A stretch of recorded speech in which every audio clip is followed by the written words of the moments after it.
which one of you horny ass World of Warships players came up with this anime? It was me! Yes! Hey there guys, it's me Speedy Boy. Welcome to another episode of Why Does This Anime Even Exist? Episode number 6, where we talk about the anime High School Fleet.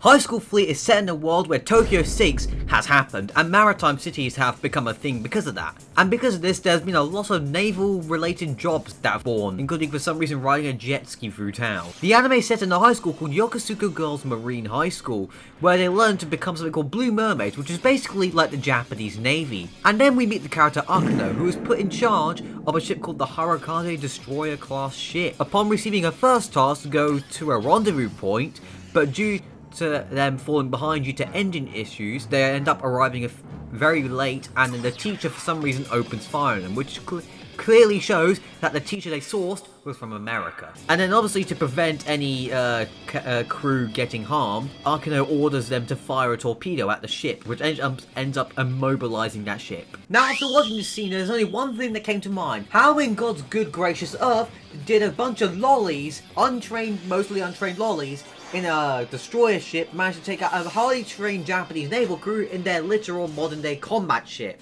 This is like an L3 in War Thunder taking out a Leopard 2A6 for the first time. Now that I think about it, the crew of the Harakade and pretty much all of the ships in the anime are pretty much just the average World of Warships player. This is probably, I swear, this will be the last time that I dunk on World of Wargaming players. So one thing I really enjoy about the anime is the combat scenes. In a way, it does sort of remind me of Girls and Panzer because the animation does look a tad bit similar. But if the tanks were replaced with boats and the ammunition was actual live ammunition instead of the weird powder shot pretend ammunition that they use in Girls and Panzer. The combat scenes, most of the time in this anime, are actually really well thought out. Minus the times when the Japanese Navy, or was it like the teacher ships or something, royally fuck up. The combat scenes in this anime weren't overly cartoonish like how they are in Azure Lane. They're definitely a bit more realistic.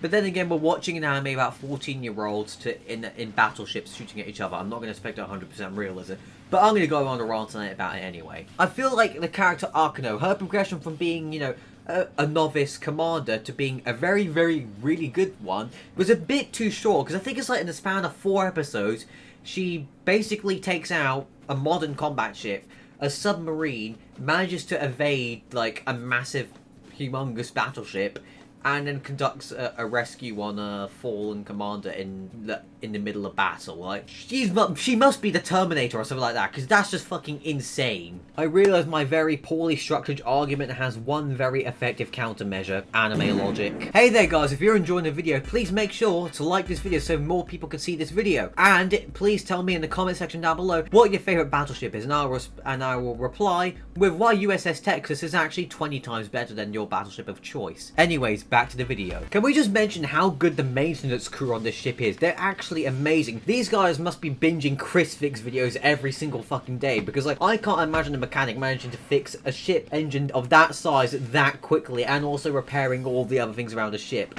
Minus the time the supply ship comes to help the repairs, but that repair crew must be binging every single Chris Fix video ever made. Anyways, now back to talking about the anime. The anime's, combat scenes are obviously really well animated. You can see the turrets rotating and even like the barrels moving up and down, and yeah, it just looks really cool. But then also I want to talk about actually the music of the anime, because the music of the anime makes the combat scenes like 10 times better, and also just all the anime in general makes music just makes anime better. Like, when you get time after this video, go and listen to the soundtracks just after, because they're really fucking good. One thing I didn't expect from this anime was actually a naval rescue scene of them trying to rescue a bunch of people from a capsizing vessel. It was actually really interesting, because I thought, what I thought would be the anime would just be like how Girls and Panzer's layout is, of just, like a slight break here and there for the characters goofing off, something ever so slightly serious happens, and then eventually battling scene. I did not expect, for also the whole goddamn rescue scene tag, because, well, it's such a cool scene because, like, without any shots being fired, this anime somehow managed to make this whole segment equally as intense as some of the fighting scene. It's actually really awesome how they did that. Overall, I thoroughly enjoyed this anime. I think it was a lot of fun to watch, and it wasn't too, like, overwhelming on the brain when they were giving you details about ships and, stuff like that. Because it gave you enough, but not, like, too much, so that way you can understand what was happening, and that's what I like. That's something really good that a certain anime do, instead of just overloading you with information like on certain shonen shows and things like that. But anyways, I want to see an anime in Operation Desert Storm, so guys, hit up Kadokawa or whoever the hell makes anime to do that. Anyways, I think not Girly Air Force, High School Fleet is definitely a 7 out of 10. But if you guys want to see the Azure Lane video, please click here, maybe here, yeah. Anyways, thank you very much for watching and goodbye.